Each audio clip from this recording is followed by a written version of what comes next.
My parents sat on my couch, looking me dead in the eye, and asked for $80,000 to cover my sister's wedding overrun. It was almost laughable. 10 years ago, co-signing a $10,000 loan for my education was a shameful debt they refused to touch. But apparently, funding fireworks and a live band for her is a family emergency. While my future was just a burden, my name is Victoria Lowe. I am 29 years old, and I am a senior cybersecurity analyst at Iron Gate Systems. If you look at my life on paper, it is a clean, well-executed algorithm. I have a credit score that sits comfortably in the 800s. I have a 401k that is maxed out every year.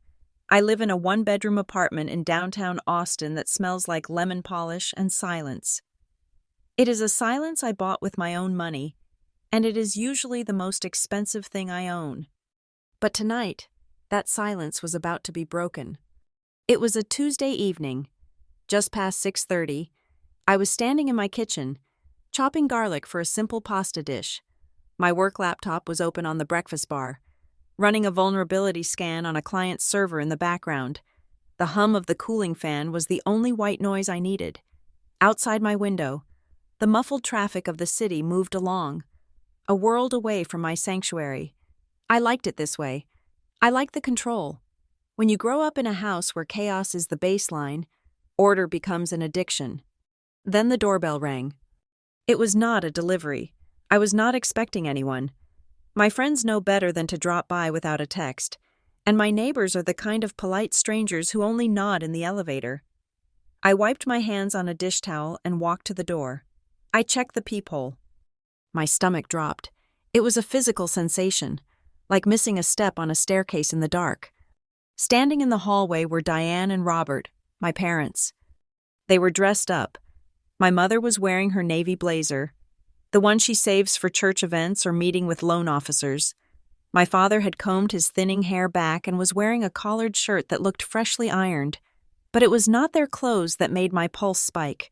It was what my father was holding. He was clutching a thick, plastic-sleeved binder against his chest like it was the nuclear codes. I knew that look. That was the look of a sales pitch. That was the look of people who wanted something and had already rehearsed the script. I opened the door. "Victoria!" my mother exclaimed. Her voice was too loud for the hallway. She moved in for a hug before I could even step back. It was a stiff embrace, smelling of heavy floral perfume and desperation. "Look at you. You look tired. Honey, are you working too much?" "Hello, Mom, Dad," I said. I did not move out of the doorway, but they flowed around me like water finding a crack in a foundation. "Nice place," my father said. Walking straight into the living room, he scanned the space, not with appreciation, but with a calculating gaze. He was appraising the furniture, the view, the expensive espresso machine on the counter. "You have done well for yourself, kid, real well." They sat down on my gray sectional sofa without waiting to be asked. They sat right in the middle, claiming the space, sucking the oxygen out of the room. I found myself standing by the kitchen island, clutching the dish towel. It was a reflex I hated. I am a grown woman who manages security for Fortune 500 companies. Yet the moment they enter the room, I revert to the teenager waiting for instructions. "We need to talk, Victoria," Diane said. She patted the cushion beside her. "Come sit. It is good news, mostly." I remained standing. "I'm cooking dinner. What is going on? You did not call." "We wanted to surprise you," Robert said. He placed the thick binder on my coffee table. It landed with a heavy thud. Diane leaned forward, clasping her hands. Her nails were freshly manicured. "It is about Lena. You know the wedding is coming up in 5 months. Lena, my younger sister, the golden child, the one who floated through life while I clawed my way up the cliff face. She was marrying Ethan Carr, a man whose family owned a chain of car dealerships in Florida." "I know," I said. "I received the save the date. It looks fancy." "It has to be fancy," Diane corrected me sharply. "Ethan's family is different. Victoria, they are accustomed to a certain lifestyle. We cannot just give them a backyard potluck. This wedding is a statement. It is about showing them that the Lowe family has standing. Okay, I said, feeling the trap closing in but not seeing the spikes yet. So? Robert opened the binder. It was color-coded. I saw tabs for venue, catering, entertainment, and floral. It was meticulous. It was the kind of organization I had never seen them apply to their own finances, or my education, or anything that did not involve showing off to neighbors. We booked the Lakeside Manor, Robert said, his voice swelling with pride. The whole weekend package, and Lena wants the symphony quartet for the ceremony, and a 10-piece live band for the reception, and Ethan's mother suggested a fireworks display over the water at midnight. Sounds expensive, I said flatly. It is elegant, Diane snapped. Then her voice softened, returning to that sugary, manipulative tone. But these things add up. Victoria, we have been crunching the numbers. We want this to be perfect for your sister. She deserves the world. She has always been so sensitive. You know how she is. She cannot handle stress like you can. There it was, the classic Lowe family dichotomy. Lena is fragile. Victoria is steel. Lena needs protection. Victoria can take a hit. We have covered the deposits, Robert said, flipping to a spreadsheet at the back of the binder. And the Carr family is paying for the rehearsal dinner and the alcohol. But with the upgrades Lena wants, the imported flowers, the designer dress, the specific lighting rig for the dance floor, we are looking at a gap. He looked up at me. He did not look ashamed. He looked expectant. How much of a gap? I asked. We need $80,000, Robert said. He said it so casually, as if he were asking to borrow $20 for pizza. $80,000. The air in my apartment seemed to freeze. The hum of my laptop fan sounded like a jet engine in the sudden silence. 80,000, I repeated. And you are asking me, what, to loan it to you? Diane laughed, a nervous, tinkling sound that grated on my nerves. Oh, honey, not a loan. Think of it as a contribution, an investment in the family. You are the one who made it big. Victoria, you are sitting here in this high-rise with your fancy job and no dependents. We thought you would want to step up, to make sure we do not lose face in front of the Carrs. It would be a wedding gift from the big sister. I stared at them. I looked at the binder. I looked at their hopeful, entitled faces. And suddenly, I was not in my apartment in Austin anymore. I was 17 years old, sitting at the scratched kitchen table in Maple Ridge. I was holding an acceptance letter to a state university. Shaking with excitement, I was presenting them with a plan that required a $10,000 Parent Plus loan. I was begging them to just co-sign, promising I would work 2 jobs to pay every cent. I remembered Robert's face then. It was hard, unyielding. We do not do debt. Victoria, we do not chain ourselves to banks. If you cannot afford it, you do not go. It is a matter of principle. I remembered Diane turning her back to wash dishes, saying, "It is shameful to live beyond your means. You need to learn to be realistic." I blinked, and I was back in Austin. The rage that hit me was cold. It was precise. It was the kind of anger that clarifies everything. "Let me get this straight," I said. My voice was very calm. It scared me a little. How calm it was. "You want me to give you $80,000, not lend, give, to pay for a party." "It is not just a party," Diane said, her eyes narrowing.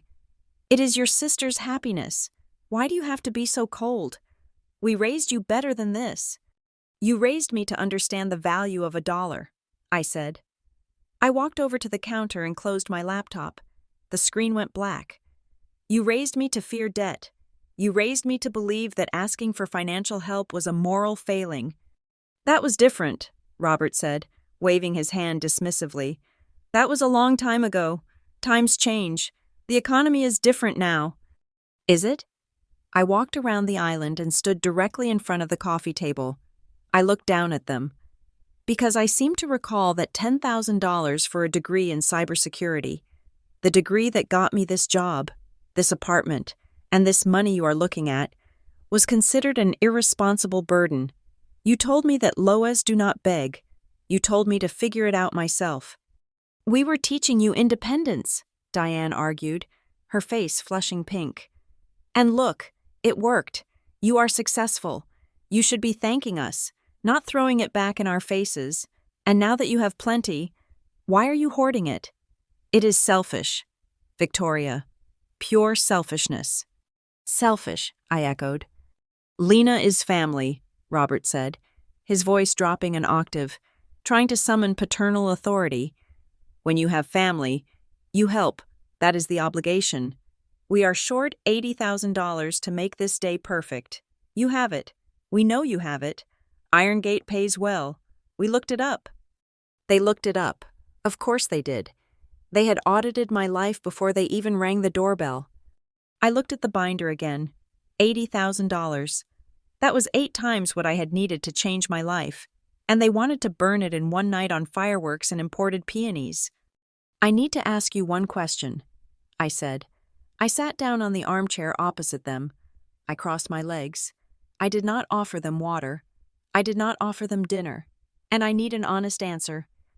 What? Robert snapped. He could sense the resistance now. Why was $10,000 for my education a shameful debt? I asked, locking eyes with my mother. But $80,000 for wedding fireworks is an investment in the family? Why is my future a burden, but Lena's party is a necessity? Diane scoffed, rolling her eyes toward the ceiling. Oh, for heaven's sake. Victoria, are you really going to bring up ancient history? We are talking about right now. We are talking about your sister's dignity. I am talking about dignity too, I said. My answer is not no, not yet. They both perked up, sensing weakness. But, I continued, I need to think about it. $80,000 is a lot of money, even for me. Don't take too long, Robert said, standing up and buttoning his jacket. He thought he had won. He thought the guilt had worked, just like it always did when I was a child. The vendor deposits are due next week. We need the check by Friday. I will let you know, I said. They left the binder on the table, a tactical move. They wanted it staring at me.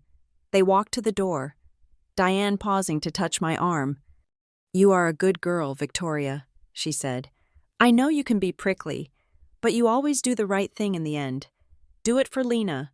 She looks up to you. I closed the door behind them. I locked the deadbolt. I locked the chain. I leaned my forehead against the cool wood of the door. The apartment was silent again, but the peace was gone. The smell of garlic was still in the air, but now it made me nauseous. I walked back to the living room and looked at the binder. Lena and Ethan's fairy tale was embossed on the cover in gold script. $80,000. They did not want my help. They wanted my submission. They wanted to tax my success to fund their vanity. And the worst part was, they truly believed they were entitled to it. I picked up the binder. It was heavy. I opened it to the budget page. I traced the numbers with my finger. If they thought I was going to write a check just to make them go away, they had severely underestimated the woman they forced me to become. They thought they were speaking to their daughter, but they were speaking to a security analyst, and I had just detected a breach. It was time to investigate. That binder on my coffee table was a time machine. It did not just remind me of the past. It dragged me back there by the throat. Staring at the gold lettering regarding my sister's wedding, the silence of my Austin apartment dissolved. Suddenly, I was not 29 anymore. I was 17. I was back in Maple Ridge, Colorado, in a house that felt less like a home and more like a shrine to someone else. Our house in Maple Ridge was a modest, 2-story timber build that smelled perpetually of pine sol and my mother's potpourri. If a stranger walked into our living room, they would know everything there was to know about Lena and almost nothing about me. The walls were a gallery of her milestones. Lena in her first tutu, Lena winning the regional tap dance competition, Lena with her hair crimped for the 8th grade formal. My presence was limited to a single school portrait tucked near the hallway bathroom, almost as an afterthought. It was late April when the letter arrived. I remember the weight of the envelope in my hand. It was thick. Everyone knew that thick envelopes meant good news, and thin envelopes meant rejection. I had stood by the mailbox at the end of the gravel driveway, my breath hitching in the crisp mountain air. I tore it open right there, not waiting to get inside. Congratulations, Victoria. We are pleased to offer you admission to the Computer Science and Cybersecurity program. It was from a public university in Kansas. It was not Ivy League. It was not glamorous. But it was accredited. It was solid. And it was 400 miles away from Maple Ridge. It was my exit strategy. I walked into the house with the letter pressed against my chest. I felt like I was carrying a grenade that was going to blow up the walls of my confinement. I spent the next 3 hours preparing. I did not just want to show them the acceptance letter. I wanted to show them the plan. I sat on my bed, calculating tuition, room, board, and textbooks. I subtracted the small savings I had scraped together from babysitting and working weekends at the local diner. The gap was roughly $10,000 for the first year. I could cover the monthly payments if I worked part-time, but I could not get the loan approved on my own. I had no credit history. I needed a cosigner. Just a signature. That was all. Dinner that night was meatloaf. It was always meatloaf on Thursdays. We sat at the round oak table. Robert, Diane, Lena, and me. Lena was chattering on about a solo she was learning for the spring recital. My parents were nodding, their eyes bright with that specific adoration they reserved solely for her. I waited for a lull in the conversation. When Lena finally paused to take a breath, I placed the letter on the table. "I got in," I said. My voice trembled slightly, betraying my nerves. "The university in Kansas, the cybersecurity program." Diane looked at the letter, then at me. She smiled, but it was the kind of smile you give a child who has drawn a clumsy picture. "That is nice, Victoria. Good for you." "It is a great program," I pressed on, sliding my handwritten budget sheet next to the acceptance letter. "And I have figured out the finances. I have savings for the books and the deposit. I will get a job on campus to pay the monthly installments. I just need a student loan to cover the tuition difference." Robert stopped chewing. He put his fork down slowly. The atmosphere in the room shifted from indifference to a sudden, chilly tension. "A loan," my father said. The word tasted sour in his mouth. "It is $10,000, I explained quickly. "I do not need you to pay it. Dad, I just need you to co-sign. The bank requires a parent's signature because I am under 18. I will pay every cent back myself. I promise." Robert wiped his mouth with a paper napkin. He looked at Diane, then back at me. "Victoria, we have discussed this. In this family, we do not live beyond our means. If you have to borrow money to have something, you cannot afford it."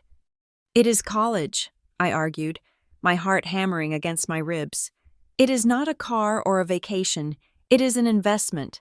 Everyone takes out student loans." "Not everyone," Diane interjected, her voice sharp.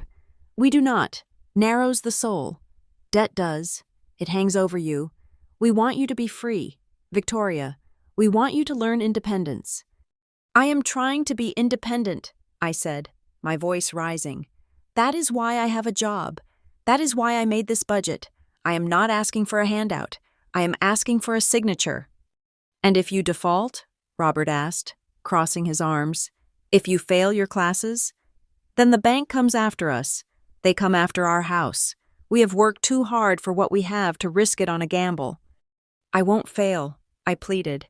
I felt tears pricking my eyes, hot and humiliating. "I am an A student. You know I am." "It is the principle of the thing," my father said, leaning back in his chair with finality. "We do not sign papers with banks. We do not chain ourselves to institutions. If you want to go, you save up the cash. Maybe you work for a few years. Stay here. Save money. Stay here." The thought made my chest constrict. Stay here and watch Lena shine. Stay here and serve tables at the diner until I was 30. "So you won't do it?" I asked, my voice barely a whisper. "Even if I pay it all?" "We are doing this for your own good," Diane said, reaching out to pat my hand. I pulled away before she could touch me. "You will thank us later. Being debt-free is the greatest gift we can give you." I stood up. I left the meatloaf untouched. I took my letter and my budget sheet and walked out of the kitchen. As I turned the corner, I heard Lena ask, "Does this mean I can still get those new jazz shoes?" "Of course, sweetie," my father answered instantly. "We already set aside the money for that." I went out to the back porch. The Colorado night was cold, the kind of cold that seeps into your bones. I sat on the wooden steps, hugging my knees, listening to the wind rattle the pine trees. Inside, the lights were warm and yellow. I could hear the murmur of the television and the occasional burst of laughter. Through the thin glass of the kitchen window, I heard my mother's voice. She must have been washing dishes. "She is just going through a phase," Diane was saying. "She thinks she needs to go far away to be special, but she will see. She is better off here." "Besides," Robert added, his voice muffled but distinct, "we really should redo Lena's room this summer. She wants those blackout curtains and the vanity with the lights. It would be fun for her." I sat there in the dark, staring at the silhouette of the mountains against the starry sky. $10,000 for my future was a moral failing, a shameful chain, but hundreds of dollars for curtains and a vanity mirror was fun. It was not about the money. We were not rich, but we were not destitute. It was about where they chose to direct their resources. It was about who they wanted to see succeed. They did not want me to go, not because they would miss me, but because my role was to be the backdrop, the audience for the main show. 2 days later, a dusty Ford pickup truck pulled into our driveway. It was my grandparents, Walter and Ruth. They lived 3 towns over, in a smaller house with a bigger garden. They were simple people. Walter had calloused hands from decades of carpentry, and Ruth made quilts that were scratchy but indestructible. They did not come over often, but that Saturday, they arrived unannounced. I was in the yard, raking leaves, trying to work off the frustration that had settled in my stomach like lead. "Victoria," Walter called out, leaning out the window of the truck. "Your mom said on the phone you got into some computer school in Kansas." I stopped raking. I looked down at my boots. "Yeah, I got in." Ruth climbed out of the passenger side. She was a small woman, but she moved with purpose. "Diane said you aren't going, said you decided to stay and work." I looked up at them. I saw the concern in their weathered faces, and for the first time in days, the dam broke.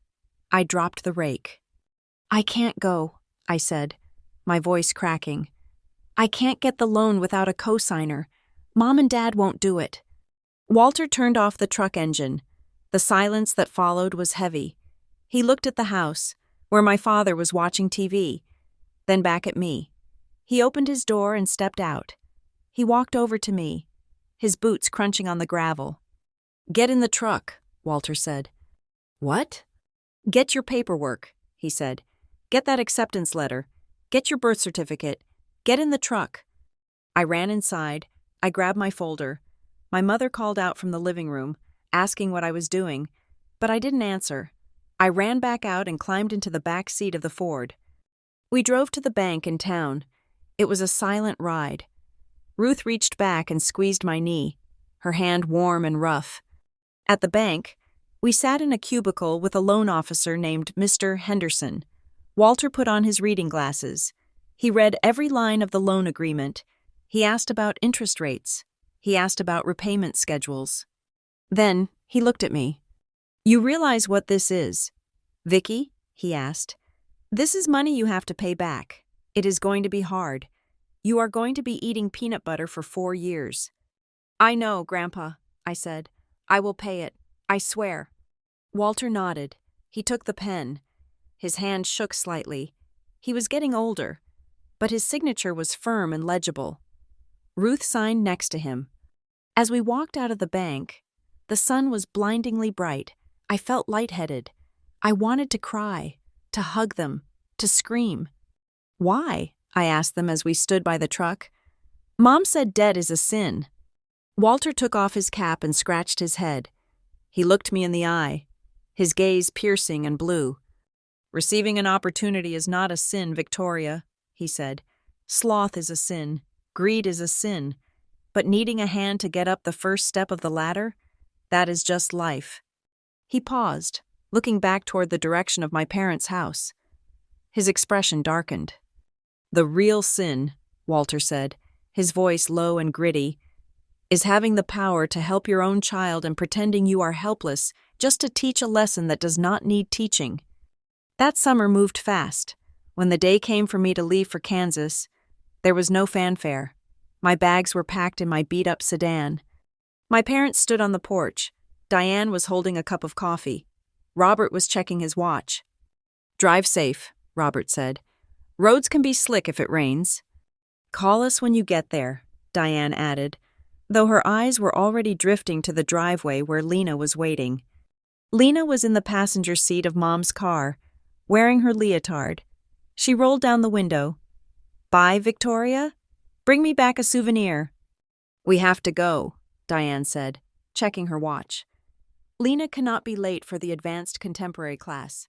It is the first day." "Go," I said. "I am fine." I watched them get into their car. They backed out of the driveway and drove off, turning left toward the dance studio. They did not look back. I got into my car. I turned the key. The engine sputtered and then caught. I looked at the house one last time. I looked at the porch where I had sat alone in the dark. I looked at the window of the room that would soon be redecorated for Lena's amusement. I put the car in gear and turned right, toward the highway, toward Kansas. As Maple Ridge faded in my rearview mirror, a realization settled over me. It was not a sad realization, but a cold, hard fact. I was an orphan with living parents. They had made their choice. And today, I was making mine. I was not just driving to college. I was driving away from the expectation that they would ever save me. From now on, I was my own safety net. Kansas was not the land of Oz. For me, it was a landscape of gray concrete, fluorescent lights, and sleep deprivation. If my parents thought I was off living a wild collegiate life of parties and experimentation, they were delusional. My reality was a triad of employment that left me with barely enough brainpower to function, let alone party. I did not live in a dorm. Dorms were expensive, and they required meal plans I could not afford. Instead, I found a room in a basement apartment shared with 3 other girls. My room was essentially a closet with a window that looked out onto a brick wall, but it was cheap. I worked 3 jobs. My mornings began at 5 o'clock at a 24-hour diner near the highway, pouring coffee for truckers and hungover students. I smelled permanently of stale grease and maple syrup. Between classes, I worked IT support at the university library, troubleshooting printer jams and resetting passwords for confused freshmen. And 3 nights a week, I pulled the graveyard shift monitoring the computer science lab servers. That was the only time I could actually do my homework, coding in silence while the cooling systems hummed around me. I developed a strict financial discipline that bordered on obsession. I had a daily budget of $5 for food. That was my hard limit. $5 does not buy you nutrition. It buys you calories. My diet consisted of instant ramen, peanut butter sandwiches on discount bread, and whatever fruit I could smuggle out of campus events. I became an expert at scanning bulletin boards for club meetings that promised free pizza. If the robotics club was having a meet and greet, I was there. If the sociology department was hosting a mixer, I was there. I did not care about the subject. I cared about the bagel quarters. There were days when I skipped breakfast entirely to save that $1.50 for a better dinner. I drank water to fill the empty space in my stomach.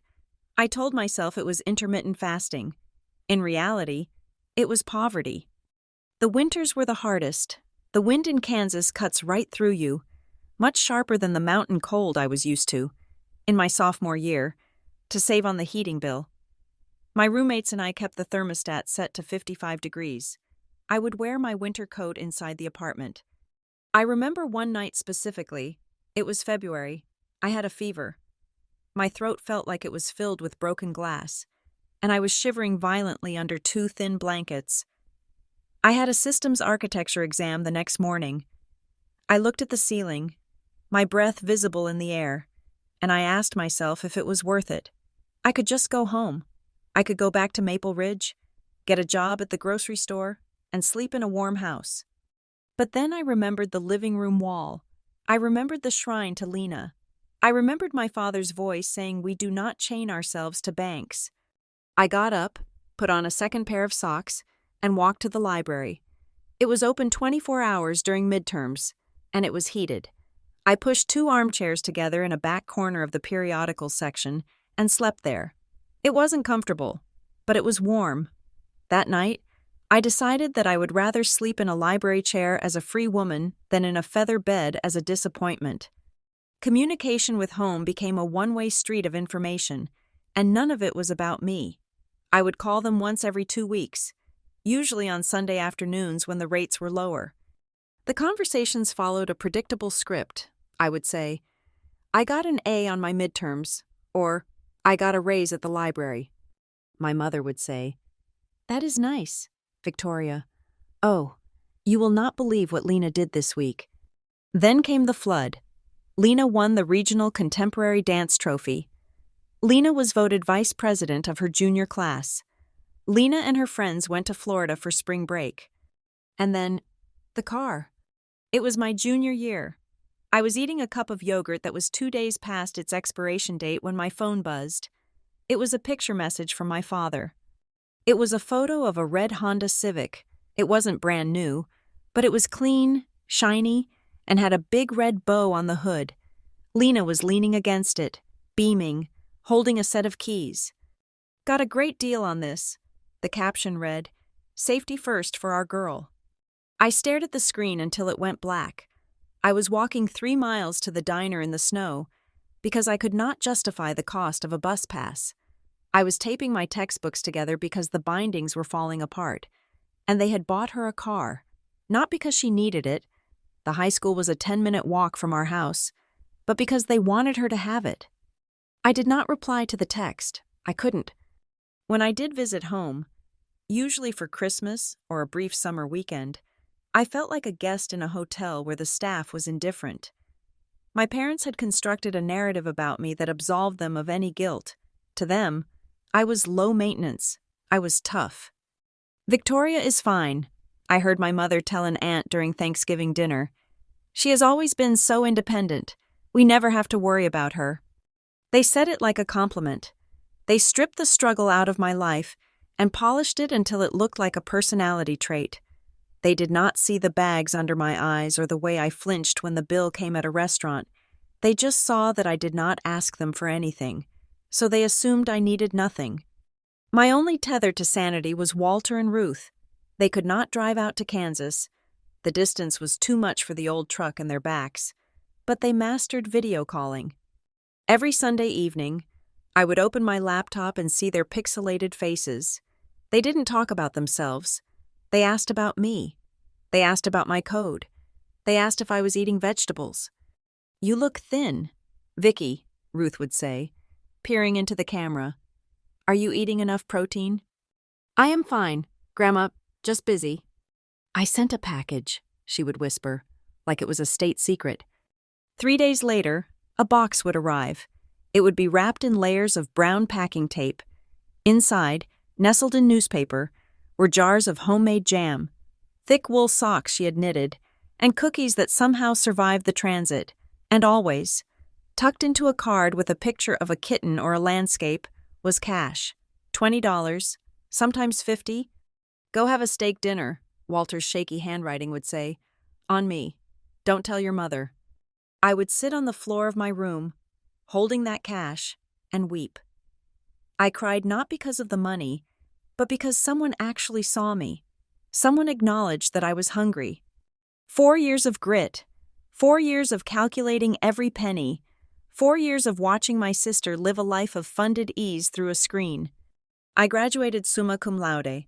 I walked across the stage with a gown I had rented and a cap I had borrowed. My parents came, but they spent the lunch afterwards complaining about the heat and checking the time because they had to get back for Lena's graduation from high school the next day.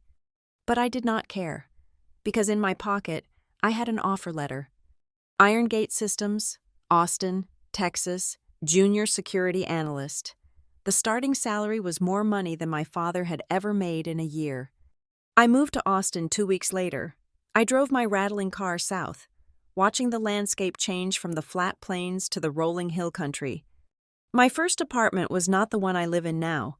It was a complex near the airport, noisy and nondescript. The carpet was beige and smelled faintly of wet dog from the previous tenant. The kitchen counters were laminate, not granite. But the day I moved in, I locked the door and slid down to sit on the floor. I had no furniture yet, just a sleeping bag and my laptop. I looked around the empty room. There were no trophies on the walls. There were no pictures of Lena. There was no judgment. I breathed in. The air tasted like dust and lemon cleaner. It tasted like freedom. I had $70,000 in student debt. I had a used car that needed a new transmission. I had no furniture, but I had a job. I had a key. And for the first time in my life, the silence in the room belonged to me. I laid out my sleeping bag in the middle of the living room. I bought a whole pizza, with extra pepperoni, and I ate it until I was full. That night, I received a text from my mother. "Hope you made it. Lena is so excited about college in the fall. We are looking at dorm decorations." I put the phone down. They looked at me and saw a success story that happened by magic. They told their friends. "Victoria is doing so well in Texas." They took credit for my resilience, as if it were a genetic gift they had bestowed upon me, rather than a callus I had developed from their neglect. I looked at the ceiling of my new apartment. I had spent my entire youth standing on the edge of exhaustion, looking down into the abyss of poverty. I had climbed back up, inch by inch, with bloody fingernails, and in their eyes, I was just fine. They thought my stability fell from the sky. They had no idea it was built from every meal I skipped, every hour I stayed awake, and every tear I swallowed so I wouldn't have to give them the satisfaction of seeing me break. I was fine, but I would never, ever forget what it cost to get here, and I certainly wasn't going to pay for someone else to skip the climb. The air in my living room was still vibrating with the tension of my question. I had just asked them why $10,000 for my survival was a sin, but $80,000 for a party was a virtue. Diane did not flinch. She did not look away. Instead, she shifted gears with a terrifying smoothness. She uncrossed her legs and leaned forward, adopting the tone she used when explaining simple concepts to a slow child. "Victoria," she sighed, "you are confusing two very different times.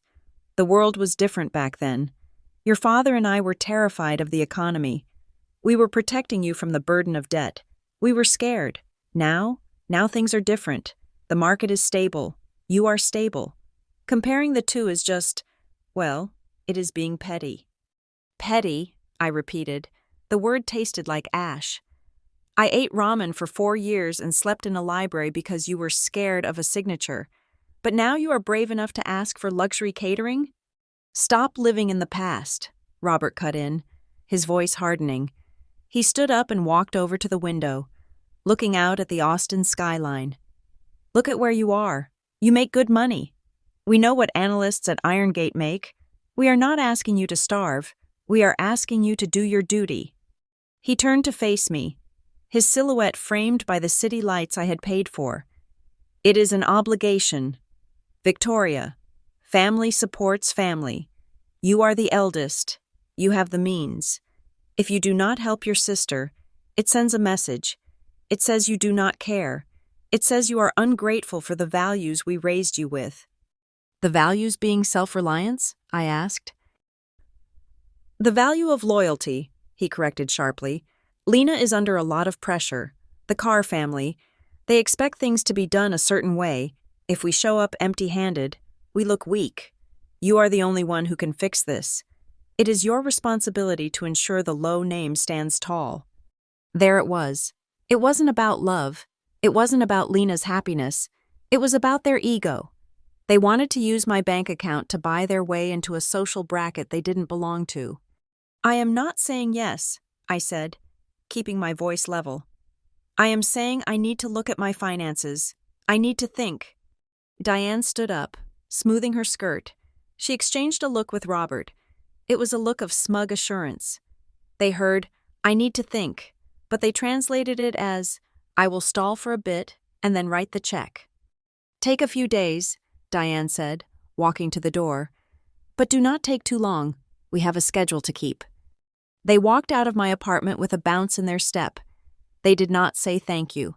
They did not ask if I wanted to grab dinner. They just left, confident that the ATM known as Victoria was processing their request. I locked the door and slid the deadbolt home. The silence rushed back in. But this time, it was not peaceful. It was heavy. I barely had time to pour myself a glass of water before my phone began to buzz. It started with a notification from Facebook, then a text, then another. I picked up the phone. It was my Aunt Sarah, living back in Maple Ridge. "Just got off the phone with your mom." The text read, "So proud of you for stepping up for Lena. It is such a blessing that you can afford to give her the wedding of her dreams. God bless." My stomach twisted. They hadn't even reached the elevator yet, and Diane was already spinning the narrative. She was planting the flag before I had even agreed to surrender the territory. Then came a message from Uncle Mike. "Hey kiddo, heard you are covering the big stuff for the wedding. Good on you. Don't forget your old uncle when you are famous." I stared at the screen. They were locking me in. By spreading the news that I was stepping up, they were making it socially impossible for me to say no without looking like a villain who reneged on a promise. Then, a call came through. It was Mia. Mia was the only person from high school I still talked to. She still lived in Maple Ridge, working as a nurse. She knew the truth about my parents. She knew about the nights I sat on her porch crying because I couldn't afford a prom dress. "Vicky," Mia said the moment I answered. Her voice was low, like she was hiding in a supply closet. "What is going on? Your mom is at the grocery store right now. My mom just texted me. She says Diane is telling everyone in the produce aisle that you offered to pay for the whole reception." "I did not offer anything," I said, gripping the phone tight. "They just left my apartment 10 minutes ago. I told them I would think about it." "Well, that is not the version Maple Ridge is getting," Mia said. "The version here is that you were begging to help. But wait, there is more. She is also saying that you felt guilty for being so distant lately. So this is your way of making amends. She is painting you as the prodigal daughter trying to buy her way back into the family's good graces." "She is unbelievable," I whispered. "Watch out, Vicky," Mia warned. "She is setting a trap. If you say no now, you are going to look like a liar and a miser. She is weaponizing the town gossip against you." "Let them talk," I said, though my hand was shaking. "Thanks for the heads up, Mia." I hung up. The phone buzzed again immediately. This time, it was Lena. There was no, "Hi, how are you?" There was no, "I miss you." It was just an attachment, a PDF file. Underneath the file was a message. "Hey sis, Mom said you are on board. Amazing. Here's the breakdown of the outstanding costs for the florist and the band. I highlighted the urgent ones in yellow. Also, Ethan and I talked, and since you are covering such a big chunk, we think it is only fair to list you as a diamond sponsor on the program. It will look really good for your professional reputation too. Love you." I opened the PDF. It was a spreadsheet. The yellow highlights were blinding. Orchid arrangement for head table. $4,000. Live jazz band. Deposit plus travel. $12,000. Custom lighting rig. $6,000. Diamond sponsor. As if I were a corporate entity sponsoring a charity golf tournament. Not her sister. They were not inviting me to the wedding. They were selling me ad space. Before I could even process the audacity of the sponsor comment, another text came through. Unknown number. Florida area code. It was Ethan. "Hi, Victoria. It is Ethan. Lena told me the good news. I just wanted to reach out and say how much I appreciate this. In my circle, siblings usually support each other like this, but it is rare to see someone do it so generously. Lena is so proud of you. My parents are really looking forward to finally meeting the woman behind the check. Let's make this a night to remember." I read the text twice. In my circle, the woman behind the check. It was polite, polished, and absolutely suffocating. Ethan was letting me know, in the nicest way possible, that this was the expectation. He was telling me that in his world, the world of car dealerships and country clubs, Money was the love language, and I had finally learned to speak it, if I refused now. I wasn't just disappointing my sister, I was humiliating her in front of her new circle. The trap was perfect. My parents had used the drive from my apartment to the hotel to orchestrate a multi-front assault. Diane took the family front, Robert took the guilt front, Lena took the emotional front, and Ethan took the social status front. They had cornered me. They assumed that Victoria, the quiet girl who followed the rules, the girl who craved approval, would crumble under the weight of this collective expectation. They thought I would write the check just to make the noise stop. I sat on my sofa in the dark. The city lights outside were blurry. I remembered being 7 years old, sitting on the floor of the living room in Maple Ridge. I had drawn a picture of our family. I showed it to my mother. She had glanced at it and said, "That is nice, honey. Now go get me a glass of water." I remembered being 12, winning the science fair. My father had patted my head and said, "Good job. Now go help Lena with her math homework." I remembered being 18, leaving for Kansas. "Call us when you get there." And now, at 29, we need $80,000. I was not a daughter to them. I was a resource. I was a utility, like electricity or running water. You do not thank the water for flowing. You only notice it when it stops. You do not ask the electricity how its day was. You just flip the switch and expect the light. They had flipped the switch, and they were waiting for me to shine. I looked at the phone in my hand. The notifications were still rolling in. Likes on Aunt Sarah's post. A heart reaction from a cousin I hadn't seen in 10 years. I pressed the power button on the side of my phone. I held it down. Slide to power off. I slid my finger across the screen. The phone went black. I picked up the remote and turned off the TV. The apartment plunged into darkness. I sat there in the silence, staring at the black reflection in the television screen. I saw the outline of a woman sitting alone in a room she paid for, wearing clothes she bought, living a life she built from scratch. They wanted a sponsor. They wanted a savior. They wanted the wallet without the woman attached to it. For 20 years, I had tried to buy their love with obedience. I had tried to earn their attention with achievements. I thought that if I was good enough, smart enough, successful enough, they would finally look at me the way they looked at Lena. But tonight, in the dark, I realized the truth. They were never going to look at me that way. To them, I was only visible when I could be used.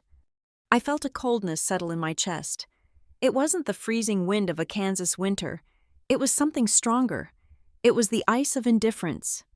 I was not going to write that check, but I was not just going to send a text saying no, either.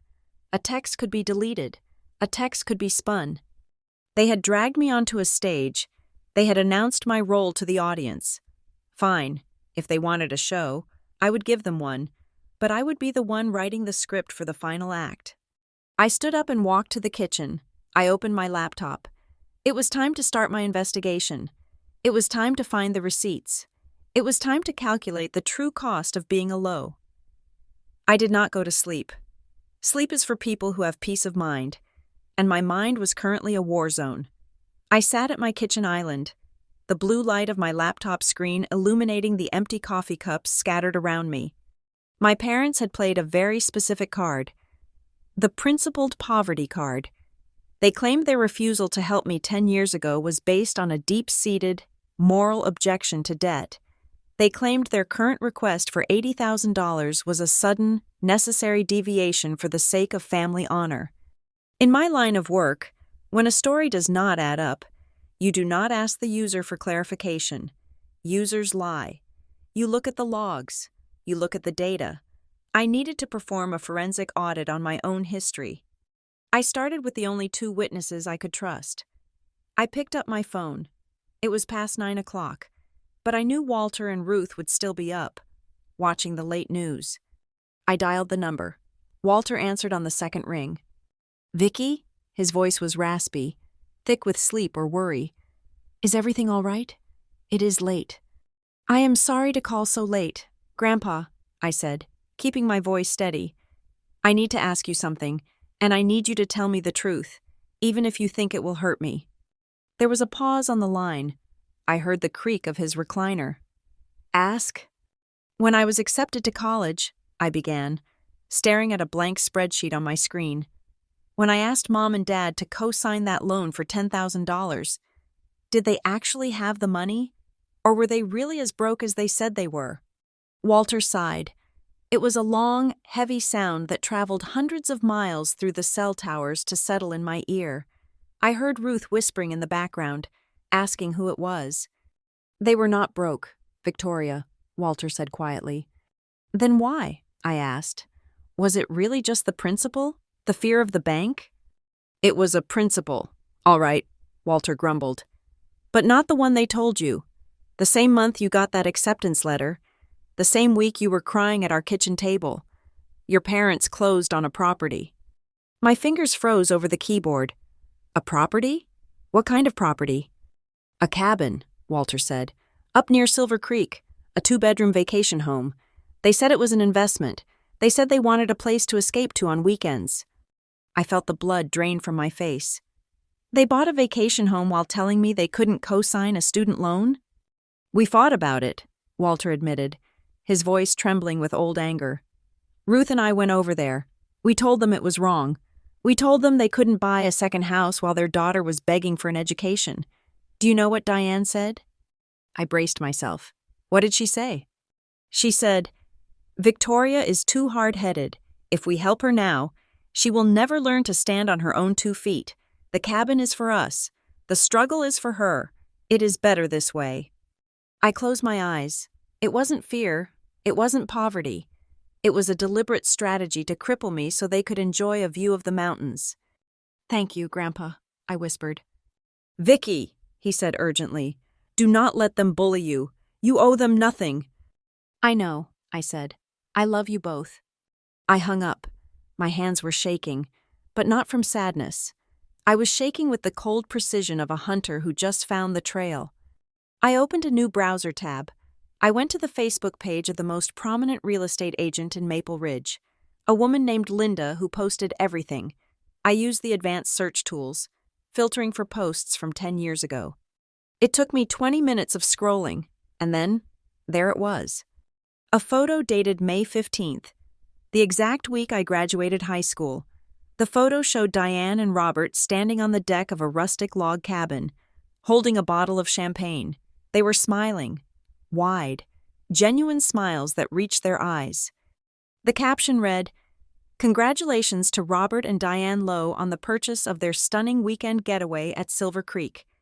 So happy to help this wonderful couple find their slice of paradise." I clicked on the property history. It was not just a getaway. A year later, it was listed on a vacation rental site. I found the listing, the low-altitude cabin, $200 a night. I did the math in my head. If they rented it out even 10 weekends a year, the income would have covered the monthly payments on my student loan 3 times over. They didn't just have the credit to co-sign, they had the liquidity to pay my tuition outright. But they chose a cabin. I took a screenshot. I saved it to a folder on my desktop named Evidence. Next, I needed to verify the car. I texted Mia, "Hey, I know you are working, but I need a fact check. When Lena got that red Honda Civic 2 years ago, did she buy it herself?" Mia replied 3 minutes later, "LOL, no. She was bragging about it at the salon.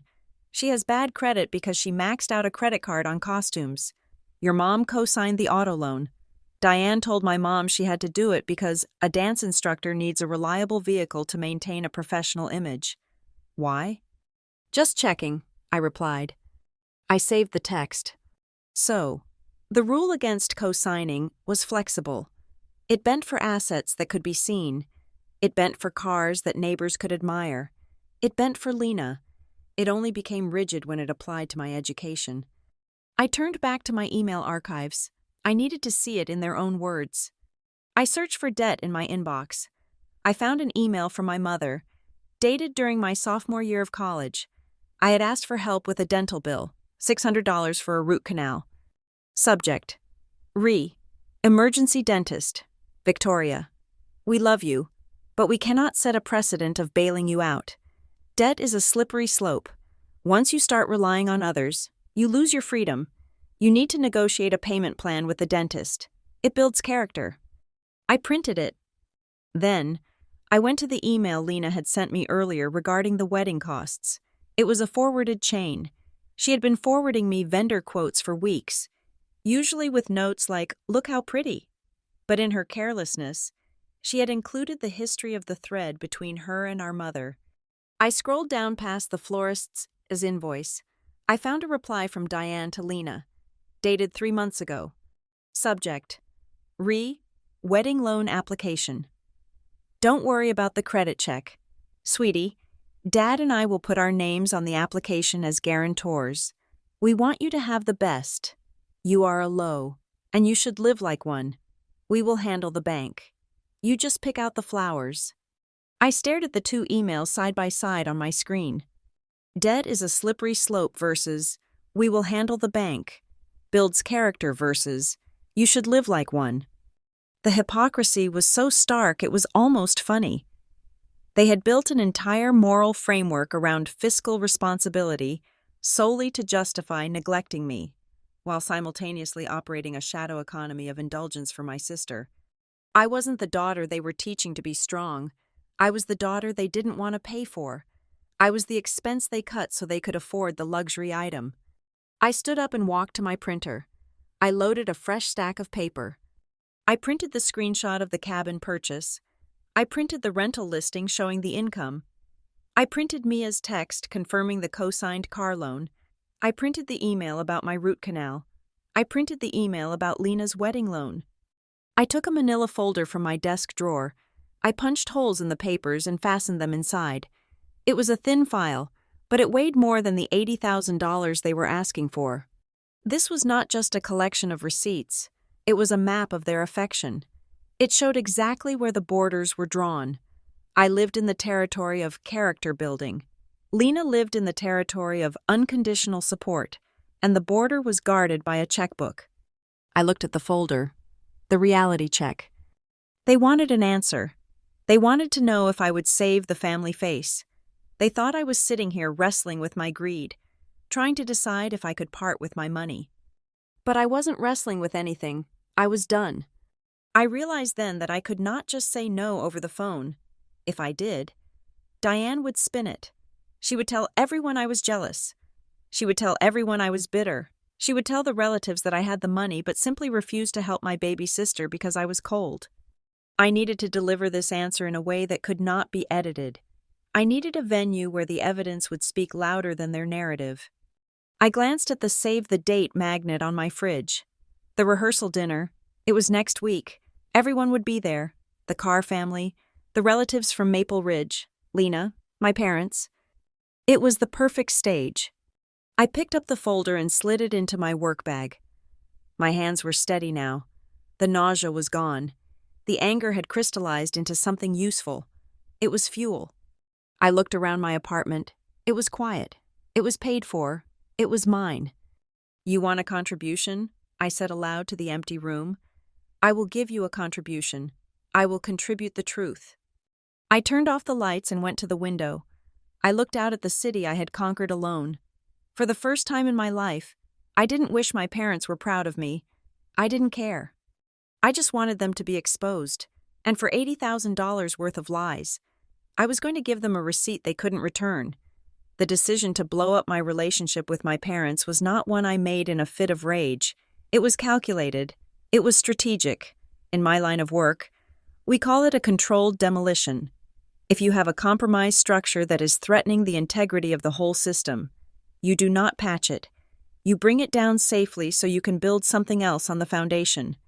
I knew that if I simply called my father and said no, the narrative would escape my control within seconds. He would hang up, turn to Diane, and the spin machine would begin. By the next morning, the story in Maple Ridge would be that I was having a mental breakdown, or that I was jealous of Lena's happiness, or that I was simply a cold-hearted miser hoarding my wealth. I would be the villain, and they would be the martyrs. I needed a different venue. I needed a place where the signal could not be jammed. I needed an audience that included the one group of people my parents feared offending more than anyone else, the Carr family. The rehearsal dinner was scheduled for Friday night at a rooftop restaurant in downtown Austin. It was neutral ground, it was my city, and it was public. I pulled out my phone and composed a text to Lena. I deleted it 3 times before I got the tone right. It had to sound compliant enough to lower their defenses, but vague enough that I wasn't technically lying. "Hey Lena," I typed, "I have been looking at the budget you sent. It is a lot to process. I think I need to see the full vision to really understand what we are doing here. Is it okay if I come to the rehearsal dinner on Friday? I want to hear about the plans in person before we move forward." The response was immediate. It came with a flurry of heart emojis. "OMG, yes. Mom said you would come around. Of course you can come. We reserved a private room at the Skylark. 7 p.m. I will tell Ethan's parents you are coming. They are dying to meet our big investor." Investor. The word made my skin crawl, but I had my entry vector. They thought I was coming to sign the check. They had no idea I was coming to audit the books. 2 days before the dinner, I drove out to see Walter and Ruth. It was a 3-hour drive, but I needed to see them. I needed to show them the file. I needed to know that the only 2 people in the world who actually loved me would survive the fallout. I sat at their small, cluttered kitchen table, the same place where I had cried over my acceptance letter 11 years ago. I placed the manila folder in front of them. "I found out about the cabin," I said softly. Walter froze. He was holding a mug of tea, and his hands started to shake. He set the mug down carefully. Ruth looked from me to her husband, her face crumbling into a web of sorrow. "I pulled the property records," I continued, opening the folder to reveal the deed and the rental listing. "They bought it the same week they told me we were too poor to co-sign my loan. And I found the loan documents for Lena's car. They co-signed for her without blinking." Walter picked up the paper. He stared at the date on the deed. He looked older than I had ever seen him. The silence in the kitchen was broken only by the ticking of the wall clock. "We told them it was wrong," Walter said, his voice raspy. "We told them they were choosing a house over a daughter." "I know," I said, "but they lied to me. Grandpa, they told me it was about principle. They made me feel guilty for existing. They made me feel like a burden." "You were never a burden," Ruth whispered, reaching across the table to grip my hand. Her fingers were paper-thin but strong. "You were the best thing that happened to them, and they were too selfish to see it." "I am going to the rehearsal dinner," I told them, "and I'm going to tell them no. But I'm not just going to say no. I am going to tell everyone why. I am going to show them this folder." Walter looked up. His blue eyes were fierce. "Good." "It might get ugly," I warned. "They might stop talking to you because you took my side." "Let them," Walter said, slamming his hand down on the table. The tea in his mug rippled. "If you do not say it, Victoria, they will not stop. They will take your money for the wedding. Then they will come back for the house down payment. Then for the baby furniture. You have to cut the fuse now." "We are with you," Ruth said firmly. "We are proud of you. Not because you are rich, but because you are honest." I drove back to Austin with their blessing in my heart like a shield. On Thursday, the day before the dinner, I went to work at Irongate as usual. I needed the routine. I needed the logic of code and the certainty of firewalls. At lunch, I sat with Rosa in the break room. Rosa was a single mother of 2 who managed the server farm. She was tough, tattooed, and had survived a family situation that made mine look like a sitcom. She was the only person at work I had told about the wedding. "So," Rosa said, stabbing a fork into her salad, "tomorrow is the big showdown. You ready?" "I think so," I said. I had the folder in my bag. I had made 3 copies. "I feel sick. Rosa, is that normal? I feel like I'm about to betray them." Rosa stopped eating. She looked at me with dark, serious eyes. "You are not betraying them, honey. You are just refusing to participate in their delusion. There is a difference." "I just keep thinking about Lena," I admitted. "This is going to ruin her night. Maybe her marriage. If her marriage can be ruined by the truth about who paid for the party, It wasn't much of a marriage to begin with, Rosa said. She leaned in. Look, Victoria, I did this with my brother 5 years ago. He wanted bail money. I said no. He screamed. He cried. He told everyone I was dead to him. Did it get better? I asked. No, Rosa said bluntly. He still doesn't talk to me. But I stopped waking up in the middle of the night wondering if I was being used. I got my life back. She took a sip of her soda and gave me the most important piece of advice I had received in a decade. When you stand up there, Rosa said, don't do it because you want them to change. They won't change. People like that don't have epiphany moments. Do it because you need to hear your own voice saying, enough. Do it for the teenage girl you used to be. She is the one who needs to hear you speak up, not them. That night, I sat at my desk and drafted my speech. I did not write it like a toast. I wrote it like a closing argument. I listed the facts. Item 1. May 2015. Request for $10,000 student loan cosign denied due to anti-debt principle. Item 2. May 2015. Purchase of vacation cabin at Silver Creek. Financed with mortgage. Item 3. October 2023. Cosigned auto loan for Lena Lowe. Justified by professional image. Item 4. Present day. Request for $80,000 for wedding costs. I stripped away all the adjectives. I removed the words hurt, sad, and disappointed. I replaced them with dates, dollar amounts, and direct quotes. I practiced saying it in front of the mirror. At first, my voice shook. I looked at my reflection. The sharp blazer, the tired eyes, the set jaw. I saw the ghost of the girl in the library, shivering under her coat. I saw the girl eating ramen. I am not a bank, I told my reflection. I am a sister, and sisters tell the truth. By the 10th time I practiced, my voice was steady. It was cold. It was the voice of a woman who knows her worth and knows exactly how much she has been shortchanged. I packed my bag for the next day. I put the 3 copies of the dossier in the main compartment. One for me, one for my parents, one for the Carr family, if they asked.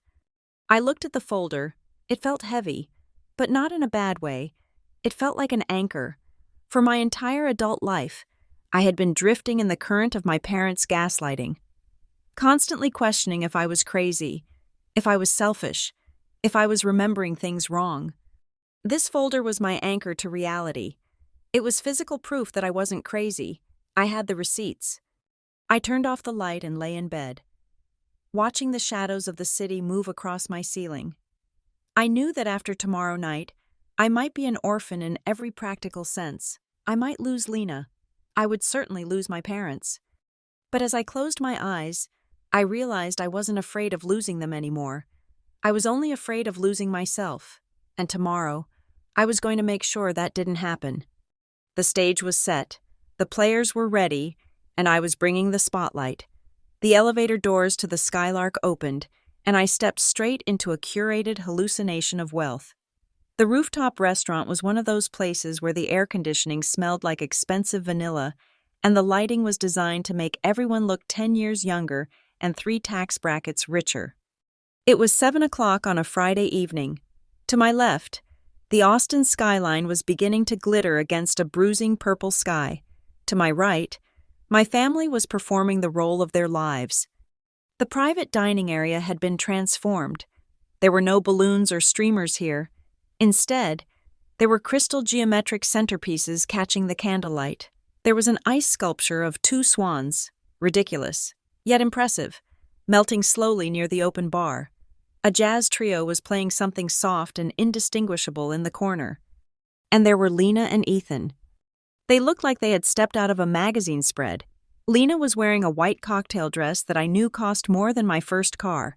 It was silk, backless, and fit her with the precision of a second skin. Her hair was swept up in a chignon that defied gravity. Ethan stood beside her in a navy suit that was tailored to within an inch of its life. They held champagne flutes and laughed with their heads thrown back, posing for photos that were being instantly uploaded to social media. Couple goals, I heard a bridesmaid whisper near the entrance. They are literally perfect. I gripped the strap of my handbag. Inside, the manila folder sat against my hip like a concealed weapon.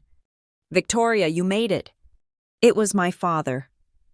Robert Lowe came striding toward me across the polished concrete floor. He was holding a scotch. His face was flushed with the specific confidence of a man who believes he has successfully delegated all his problems to someone else. "Hi, Dad," I said. He didn't hug me.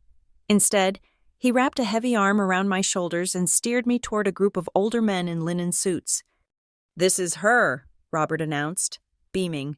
"This is our eldest, Victoria, the brains of the operation. She is a senior analyst at Iron Gate Systems, top of her field." The men nodded, impressed. One of them, a silver-haired man I recognized as Ethan's father, Mr. Carr, extended a hand. "Good to meet you, Victoria," Mr. Carr said. His grip was firm. "We have heard wonderful things. Lena says you are practically running that company. It is very generous of you to step in and help with the wedding. Family taking care of family. That is how we do business, too." My father squeezed my shoulder, his fingers digging in slightly. It was a warning disguised as affection. "Victoria knows her duty. We raised our girls to support each other." "Absolutely." Diane appeared at my elbow, holding a glass of white wine. She looked sharp and predatory in a silver dress. "Victoria has always been the responsible one. We are just so proud that she is in a position to give Lena the day she deserves." They were doing it right in front of me. They were cementing the contract in the eyes of the witnesses. By accepting the praise, I was accepting the debt. If I smiled and nodded, I was signing the check for $80,000. I smiled, but it was not the smile of a compliant daughter. It was the smile of a poker player who has seen the opponent's cards and knows they are bluffing with a pair of twos. "It is certainly going to be a memorable event," I said smoothly. Diane relaxed. She thought she had won. "Come, let's sit. The speeches are starting." We moved to the long banquet table. It was set with linen napkins, multiple forks, and place cards written in calligraphy. I was seated near the front, between an aunt from Maple Ridge and my mother. Lena and Ethan sat at the head of the table, glowing under the warm amber spotlights. Waiters circulated, pouring wine. The atmosphere was thick with self-congratulation. Everyone was smiling. Everyone was drinking. It was a perfect bubble of denial, paid for on credit and floated on lies. The MC, a groomsman with a microphone, tapped a glass. "If we could all take our seats," he said. "We have a few words from the father of the bride." Robert stood up. He buttoned his jacket. He looked around the room, making eye contact with the Carr family, then with the relatives, and finally resting his gaze on Lena. "Welcome, everyone," Robert began. His voice was rich and practiced. "When Diane and I look at Lena tonight, we do not just see a beautiful bride. We see a masterpiece of love and community. Raising a child takes a village, they say, but raising a Lowe takes a team." Polite laughter rippled through the room. "We have always taught our girls that family is the bedrock." Robert continued. "We taught them that when one of us succeeds, we all succeed, and when one of us needs a hand, the others are there to lift them up. This wedding, this beautiful, extravagant celebration, it is a testament to that unity." He raised his glass. "We have all made sacrifices to get here. We have all chipped in, because that is what families do. We invest in each other's happiness. To Lena and Ethan." "To Lena and Ethan," the room chorused. I did not drink. I watched my father sit down, looking satisfied. Then Diane stood up. She didn't have a microphone, but she didn't need one. Her voice projected with the clarity of a schoolteacher. "I just want to add one thing," she said, turning her body so she was facing me directly. "We have talked a lot about unity, but I want to give a special acknowledgement to my daughter Victoria." The room went quiet. All eyes turned to me. I felt the heat of 50 gazes on my face. "Victoria is a woman of few words," Diane said, her voice dripping with sugary manipulation. "She works hard, she lives simply, but when it came to her sister's big day, She knew what had to be done. She is the silent strength behind a lot of what you see here. Victoria, honey, we know you don't like the spotlight, but thank you for making this possible. She started to clap. The room joined in. A round of applause for the bank. A round of applause for the sponsor. Lena beamed at me from the head of the table, mouthing the words, "Thank you." It was a masterstroke. Diane had publicly thanked me for a gift I hadn't given, making it socially suicidal for me to refuse. If I stayed silent now, I was agreeing to pay. If I argued later, I would be the liar who accepted the applause but bounced the check. I looked at the tablecloth. I looked at the expensive floral arrangement. I looked at the dossier in my bag. Rosa's voice echoed in my head. "Do it for the teenage girl you used to be." I pushed my chair back. The scrape of wood against concrete was loud in the sudden silence as the applause died down. I stood up. Diane's smile faltered for a fraction of a second, but she recovered. "Oh, Victoria wants to say a few words." "Yes," I said. My voice was not loud, but it was clear. I didn't need to shout. The adrenaline made my senses sharp. I could see the condensation on the water glasses. I could see the panic starting to form in my mother's eyes. "I would like to say a few words before there is any misunderstanding about my role here tonight." I picked up my glass of water. I did not raise it. I just held it, grounding myself. "My parents talk a lot about family sacrifice," I began. I looked at the Carr family. I looked at Ethan. And they talk a lot about investment. And tonight, they have heavily implied that I am the financier of this beautiful evening and the wedding to follow. The room was deadly silent. The jazz band had stopped playing. "But if we are going to talk about family investments," I said, "we need to look at the ledger. We need to look at the history." "Victoria," Robert hissed from his seat. "Sit down. This is not the time." I ignored him. I turned to Lena.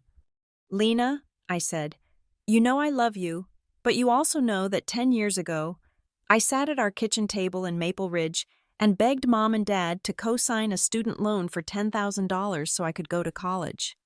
Lena blinked, confused. "Vicky, what are you doing?" $10,000, I repeated. That was the price of my future. And do you know what they told me? I looked at Diane. She was pale, her mouth slightly open. "They told me that debt was a sin," I said to the room. "They told me that the Lowe family does not borrow money. They told me that if I couldn't afford it on my own, I didn't deserve to go. They refused to sign, not because they couldn't, but because of a principle." "Victoria, stop this," Diane snapped, standing up. "You are drunk." "I am drinking water, Mother," I said calmly. "I went to college anyway. My grandparents, Walter and Ruth, drove me to the bank. They signed for me. I worked 3 jobs. I ate instant noodles for 4 years. I paid back every cent of that loan myself." I reached down into my bag. I felt the smooth surface of the manila folder. "I accepted that struggle," I continued, "because I believed you. I believed that you were teaching me a hard lesson about fiscal responsibility. I believed that you truly hated debt." I pulled the folder out. It was thick. It was yellow.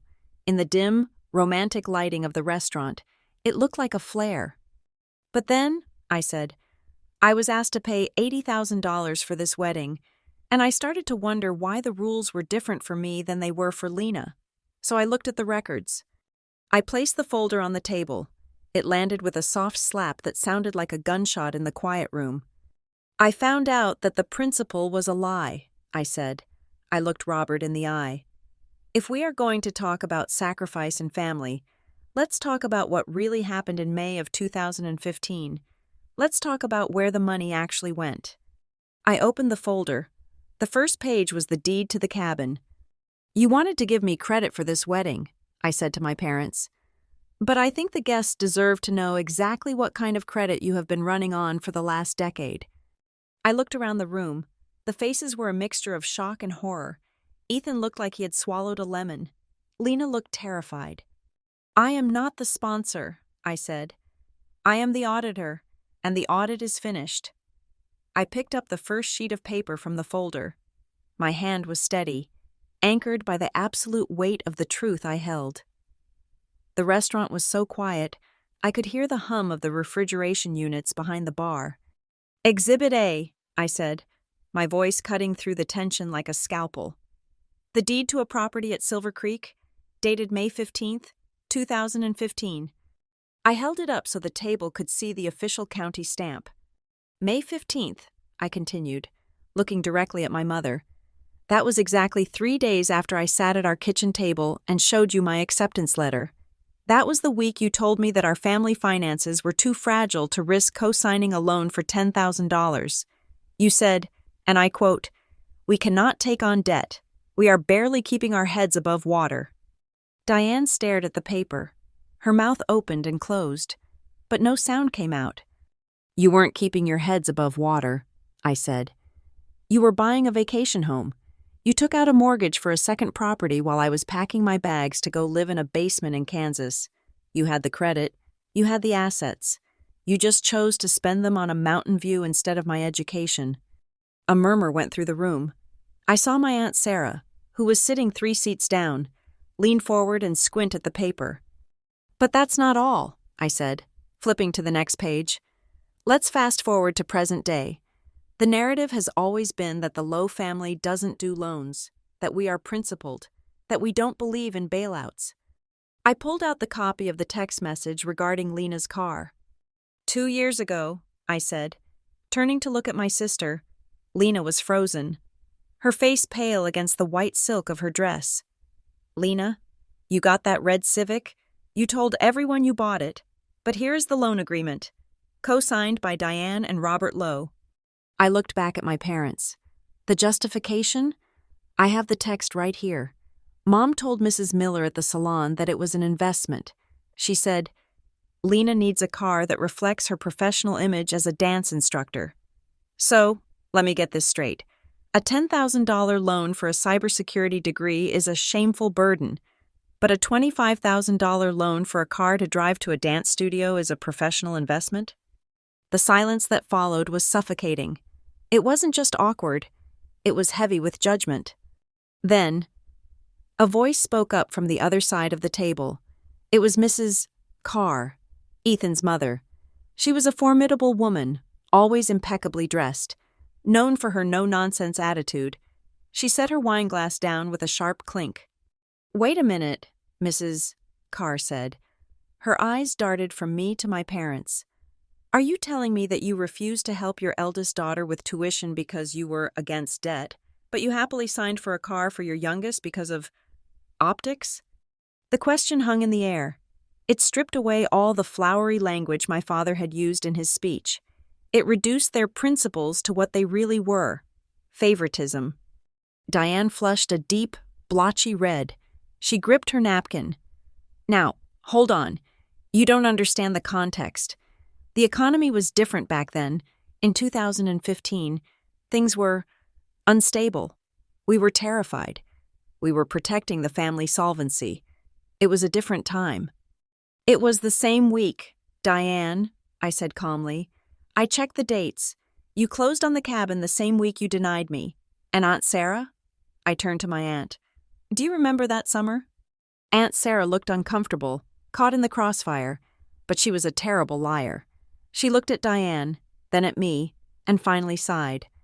"They did have a barbecue," Sarah admitted, her voice small.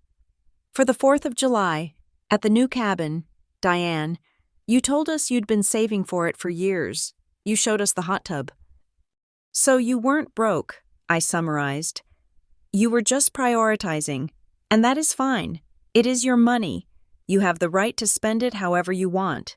But you do not have the right to rewrite history and call it sacrifice. And you certainly do not have the right to ask me for $80,000 now, claiming it is for family honor, when you wouldn't give me a fraction of that for my survival."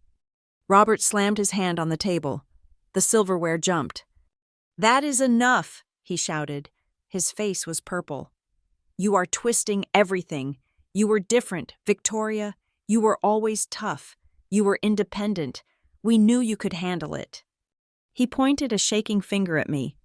"We didn't help you because we knew you didn't need it. You are a survivor. But Lena, he faltered, looking at his youngest daughter. Lena is sensitive. She needs support. She is not like you. She needs us. The room went dead still.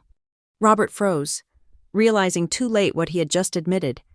He hadn't said we love you both equally. He had said we helped her because she is weak, and we ignored you because you are strong. He had admitted that in the Lowe family, competence was punished with neglect, and helplessness was rewarded with funding. I looked at Lena. She wasn't looking at me. She was looking at our father. Her eyes were wide, filled with a dawning, horrified realization. Is that true? Lena whispered. Her voice trembled. You bought the cabin when Victoria left? You told me. You told me Victoria refused your help. You told me she wanted to do it alone because she was stubborn. She was stubborn, Diane insisted, grasping at straws. She was always so proud. I begged you, I said softly to my mother. I cried at the kitchen table. I begged you to sign. I didn't want to do it alone. You forced me to. Lena turned to me. I didn't know, she said. Tears were pooling in her eyes. Vicky, I swear, I didn't know about the cabin. I didn't know about the timing. They told me you hated debt. They told me you judged us for spending money. I know, I said. That is the story they told to make sure you wouldn't feel guilty for taking what they wouldn't give me. Ethan, who had been silent this whole time, slowly placed his hand on the table. He pulled it away from Lena's hand. He looked at my parents with an expression of pure distaste. You told me Victoria was cold, Ethan said to Robert. You told me she was distant because she thought she was better than everyone else. You said she didn't help with family matters because she was selfish. He looked at the folder lying open on the table. But it looks like she is the only one who has actually paid her own way, Ethan said. He looked at Lena. And it looks like everything you have, the car, the apartment, this wedding, is built on a foundation of, well, lies. Ethan, please, Lena sobbed, reaching for him. I didn't know. There is one more thing, a voice said from the end of the table. It was my great-aunt Linda, a sister of my grandmother Ruth. She was in her 70s, frail but sharp-eyed. She had been watching the exchange with a grim expression. I wasn't going to say anything, Linda said, her voice raspy. But since we are airing the laundry, she looked at Diane. Do you remember what you told me, Diane, at that barbecue at the cabin? Diane's eyes widened in panic. Linda, don't. You told me, Linda continued, ignoring her, that you were glad the cabin was 2 hours away. You said, we are not going to tell Victoria about this place for a while. If she knows we have assets, she will keep pestering us for money for that school.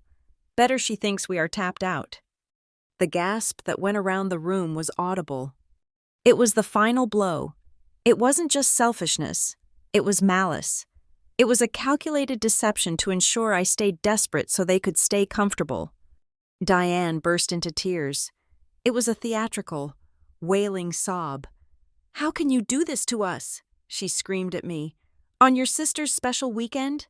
You are ruining everything. You are browning our names. You are smearing your own parents in front of strangers. She looked around the room, seeking allies, but finding none. Even her own friends were looking at the tablecloth. I gave you life, Diane yelled. I raised you, and this is how you repay us? By dragging up the past to humiliate us? You are cruel, Victoria. You are vindictive. I stood there, watching her unravel. I felt a strange sense of calm. The knot in my chest, the one that had been there for 10 years, was finally loosening. I am not smearing you, Mother, I said. I reached out and closed the folder. I picked it up and put it back in my bag.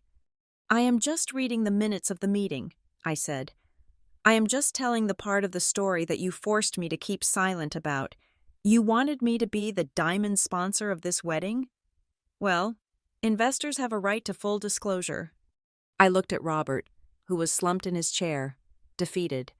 I looked at Lena, who was weeping silently into her hands. I am not paying $80,000, I said. I am not paying $8,000. I am not paying $8, Because I have already paid. I paid with 4 years of my life. I paid with my own security. I paid with the childhood you stole from me to fund your lifestyle.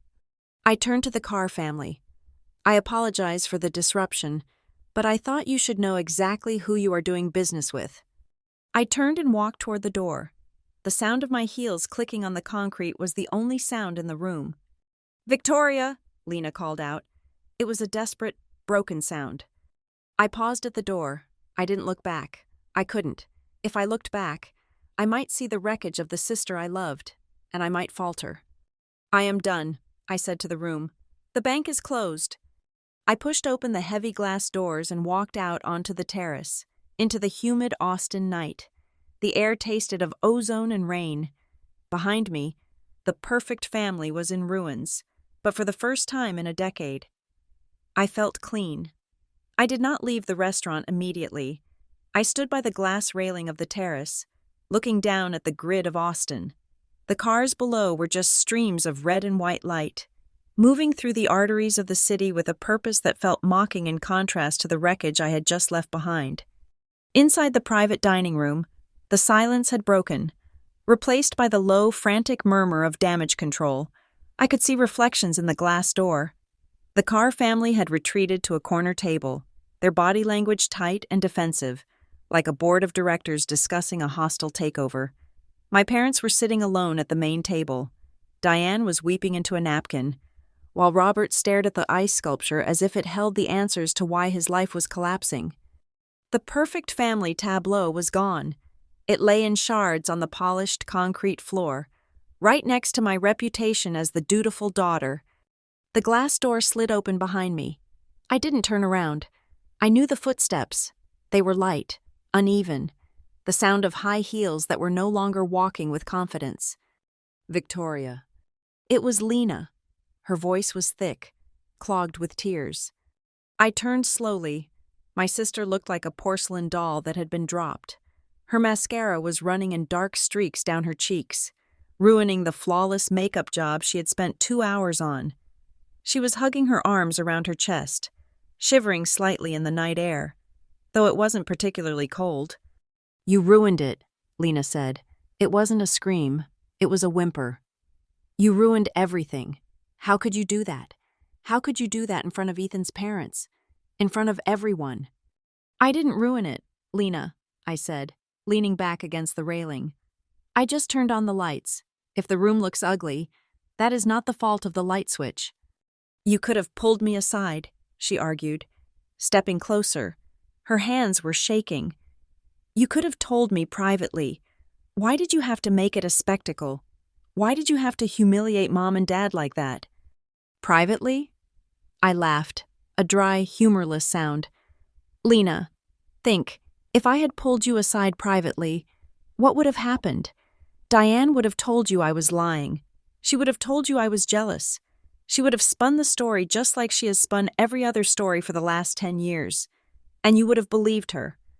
I wouldn't have—" "Yes, you would have," I cut her off. "Because you always do. Because it is easier for you to believe that I am the cold, distant sister than to accept that our parents are manipulators." Lena looked away, biting her lip. She looked at the city lights, her face crumpling. "I didn't know," she whispered. "About the cabin. I swear to you, V, I didn't know." "I believe you," I said, and I did. Lena wasn't malicious. She was oblivious. But you need to ask yourself why you didn't know. Why did they tell you I was stubborn? Why did they tell you I refused help? "Mom said—" Lena took a shaky breath. "Mom always said you had too much pride. She said you looked down on us. She said you wanted to prove you were better than everyone else, so you insisted on doing it the hard way. She made it sound like you rejected them." "I didn't reject them," I said. "They abandoned me, and then they bought a vacation home to celebrate." Lena squeezed her eyes shut. "But why lie? Why tell me that story?" "Because if you knew the truth," I said, "you might have felt guilty about taking the car. You might have felt guilty about the allowance they sent you. You might have started asking questions, and they couldn't have that. They need you to be happy. Lena, They need you to be the grateful, shining princess so they can feel like good parents. I looked at her, really looked at her. For the first time, I didn't see the golden child. I saw a victim. Dad said it tonight, I said softly. Did you hear him? He said, Victoria didn't need us. Lena needs us. Lena flinched as if I had slapped her. I heard it. They crippled you. Lena, I said brutally. They didn't help me, and that forced me to become strong. They helped you with everything, and that kept you weak. They paid for your car so you wouldn't learn to save. They co-signed your loan so you wouldn't worry about credit. And now, they wanted to pay for this wedding so you wouldn't have to face the reality of what things cost. Lena looked down at her hands. I never thought of it that way. I thought I was loved. You are loved, I said. But their love comes with a price tag. It comes with conditions, and the condition is that you remain a child who always needs them. She looked back at the glass doors. Inside, Ethan was standing by the window, looking out at us. He didn't look angry anymore. He looked disappointed. He looked like a man who was wondering if he really knew the woman he was about to marry. Ethan is furious, Lena said, her voice trembling again. He hates lies. His family, they are rich, but they are straight shooters. Mrs. Carr looked at me like I was a fraud.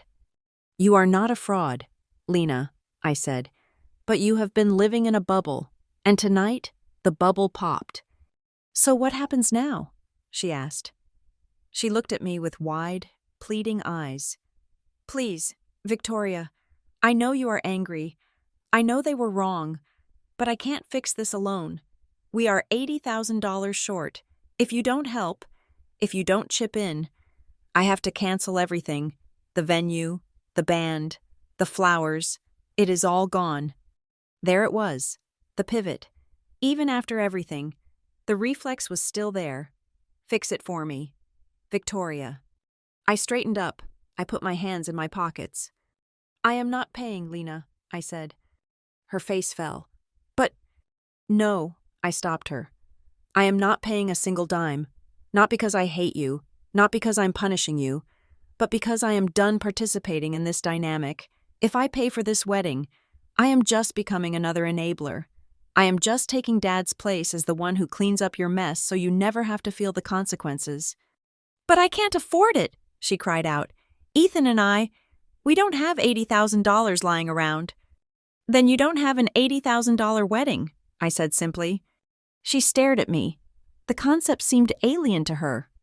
Welcome to adulthood, Lena, I said. In the real world, you buy what you can afford. If you can't afford the ice sculpture, you don't get the ice sculpture. If you can't afford the 10-piece band, you use a playlist. It will be embarrassing, she whispered.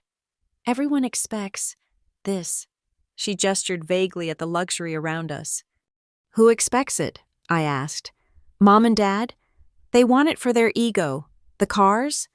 They have plenty of money. If they wanted a royal wedding, they could have paid for it themselves. You are doing this for an audience, Lena, and the audience just walked out. I took a step closer to her. I am going to leave now. I am going to go home to my apartment, which I pay for, and tomorrow, I am going to wake up with a clear conscience. Are you going to talk to Mom and Dad? She asked. No, I said. I am blocking their numbers. If they want to apologize, a real apology, not an excuse, they can write me a letter.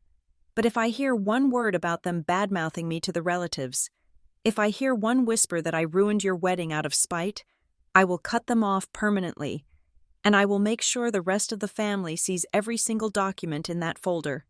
Lena swallowed hard. She nodded. She knew I wasn't bluffing. I turned to walk away. I reached for the door handle. Victoria? I stopped. If I cancel it, Lena said. Her voice was barely audible over the wind. If I cancel the Skylark, if I cancel the orchestra, if I tell Mom and Dad to go to hell with their image. She took a deep breath. She looked at her engagement ring, then back at me. If I do something small, she said, something real, just me, Ethan, and the people who actually care about us, Maybe at the community hall near the park. Nothing fancy, just a marriage. She paused, tears spilling over again, but this time they looked different. They looked like relief. "Would you come?" she asked. "Not as a sponsor, not as a bank, just as my sister." I looked at her. For the first time all night, I didn't see the spoiled brat. I didn't see the golden child. I saw the little girl who used to follow me around the yard in Maple Ridge, before our parents drew a line down the middle of the house and separated us into the one who needs and the one who gives. She was offering me something I hadn't had in years. She was offering me a relationship that wasn't transactional. I felt the hard shell around my heart crack, just a little. "If you do that," I said, my voice softening, "if you do it because it is what you want, and not what they want, then yes." I looked into her eyes. "I will be there," I said. "I will be the first one there, and I will even help you set up the chairs." Lena let out a sob, half laugh, half cry. She nodded. "Okay," she said. "Okay." I opened the door. "Good luck in there, Lena. It is going to be a hard conversation, but it is the first honest one you will have ever had." I walked back through the restaurant. I walked past the table where my parents were now arguing in hushed, vicious whispers. I walked past the Carr family, who watched me go with a mixture of wariness and newfound respect. I walked to the elevator and pressed the button for the lobby. As the doors closed, cutting off the view of the rooftop, I didn't feel triumphant. I didn't feel happy, but I felt light. The weight of the $80,000 was gone. The weight of the secret resentment was gone. I was going home alone, but for the first time, I wasn't leaving my dignity behind. 3 weeks after the disaster at the Skylark, my phone buzzed with a notification that changed everything. It was not a threat from my parents. It was not a bill. It was a picture message from Lena.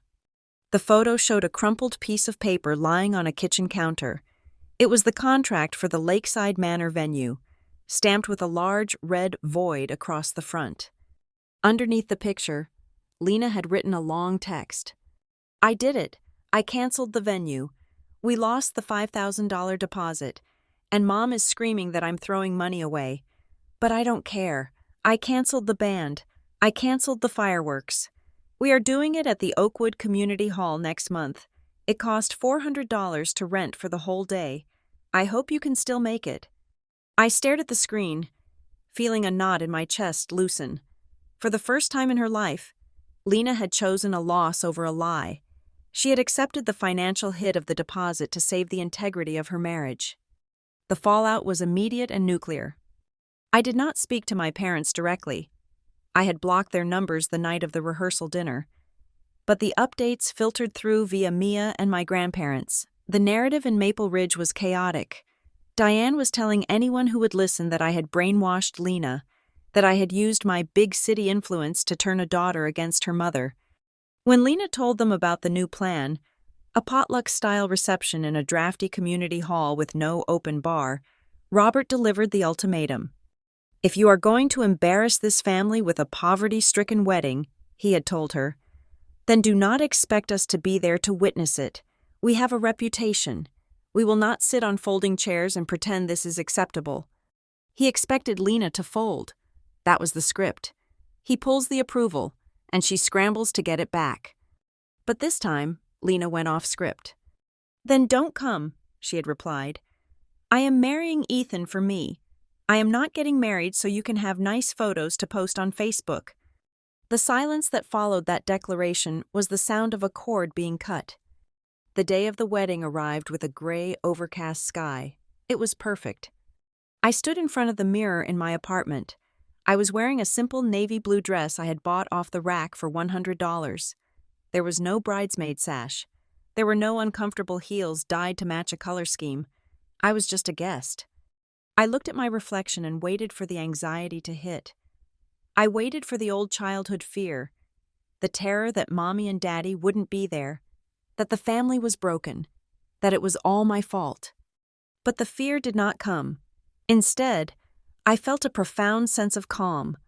I applied my lipstick, grabbed my purse, and walked out the door. The Oakwood Community Hall was a simple wooden structure about 40 minutes outside of Austin. The gravel parking lot was half full when I arrived. It was nothing like the valet-parked entrance of the Skylark. There were pickup trucks, sedans, and Ethan's parents' luxury SUV parked awkwardly next to a beat-up van. I walked inside. The air smelled of wood polish and wildflowers. The hall was not grand. The floors were scuffed from decades of bingo nights and town meetings. But the transformation was undeniable. Strands of warm, yellow fairy lights were draped across the exposed rafters, creating a soft, intimate glow. The tables were long, wooden trestles covered in white paper runners. Instead of imported orchids, there were mason jars filled with Texas wildflowers, bluebonnets, Indian paintbrushes, and sunflowers that looked like they had been gathered from the roadside that morning. It wasn't expensive, it wasn't impressive by my parents' standards, but it felt alive. I found my seat in the front row. Next to me sat Walter and Ruth. Walter looked dapper in his best Sunday suit, which was slightly too large for him now. Ruth was wearing a floral dress and wiping her eyes with a handkerchief. "She looks happy," Ruth whispered to me as I sat down. "She looks like herself." "She does," I agreed. When the music started, it wasn't a string quartet. It was a playlist coming from a Bluetooth speaker hooked up to the hall's PA system. The song was an acoustic cover of an old rock song. The doors at the back opened. Lena walked down the aisle alone. There was no father to give her away. Robert had made good on his threat.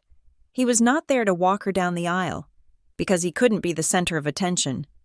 But Lena did not look lonely. She was wearing a much simpler dress than the one she had worn at the rehearsal dinner. It moved with her. Her hair was down, loose and wavy. She was holding a bouquet of daisies. She walked with her head high. She wasn't looking around for approval. She was looking straight at Ethan, who was standing at the altar with tears in his eyes.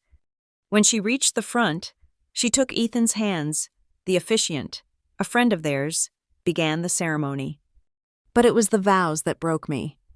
They didn't use the standard script. They had written their own.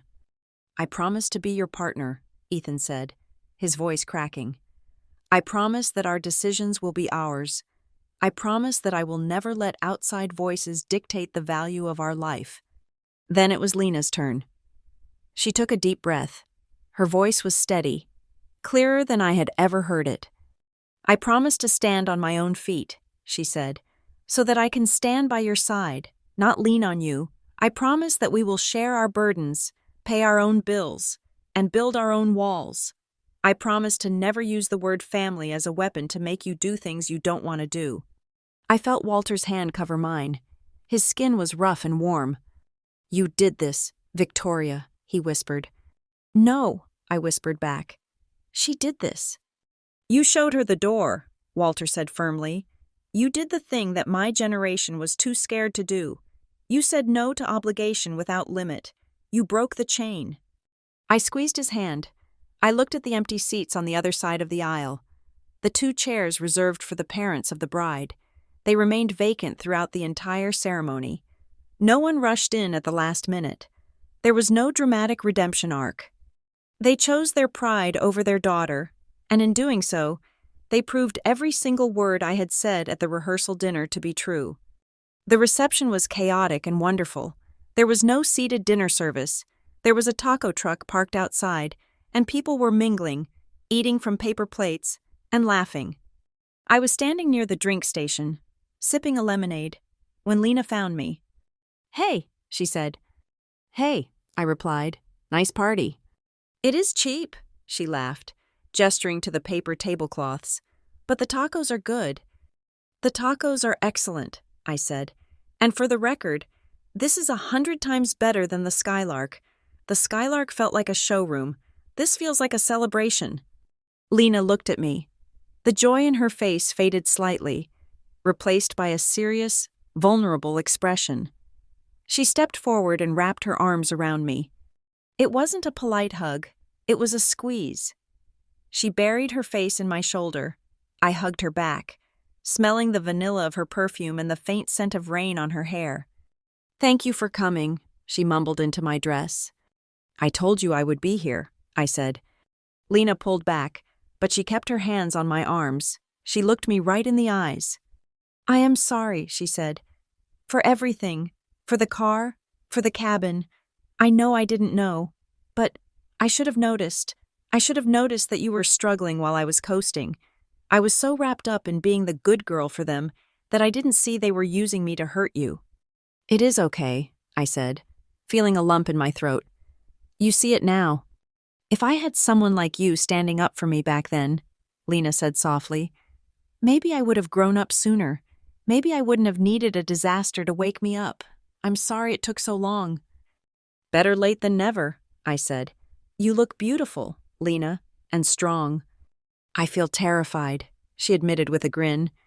We have so much debt from the cancellation fees. We are going to be eating rice and beans for a year. Rice and beans build character, I said, smiling.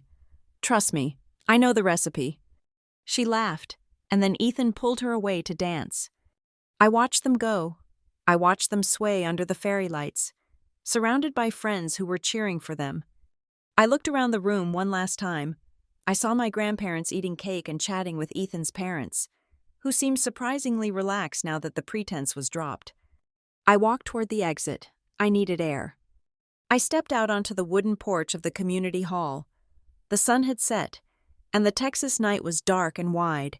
The crickets were chirping in the tall grass. Behind me, the music swelled. The laughter was loud and genuine. I leaned against the railing and looked out at the empty road. My parents were probably sitting in their living room right now, or maybe at the cabin, stewing in their righteousness. They were probably telling themselves that we were the ungrateful ones. They were probably clutching their bank accounts and their pride, safe in the knowledge that they hadn't spent a dime on this day. They had kept their money, but they had lost everything else. They had lost the right to walk their daughter down the aisle. They had lost the respect of their family. They had lost the ability to control the narrative. I took a deep breath of the cool night air. They hadn't paid a single dollar for my future, and in the end, I hadn't paid a single dollar for their illusion. It was a fair trade. Because in the silence of that refusal, I had gained something that money couldn't buy. I had gained the truth. I had gained a sister who finally knew me. I thought about the girl I used to be, the girl shivering in the library, the girl calculating the cost of a sandwich. I thought about how desperate she was for their approval. I didn't need it anymore. I pushed off the railing and turned back toward the door, toward the warmth and the noise of the wedding. I had taken back the one thing they had tried to hoard for themselves, the power to choose my own life, and that was worth infinitely more than $80,000. Thank you so much for listening to my story. It was a long journey from that cold library in Kansas to this warm porch in Texas, and I am glad I could share the truth with you. I would love to know where you guys are tuning in from today. Are you listening while cooking dinner, driving to work, or maybe relaxing at home? Let me know in the comments below. Please don't forget to subscribe to the channel Lila Revenge Stories. Hit that like button and smash the hype button to help this story reach more people who might need to hear it. Stay strong, and see you in the next video.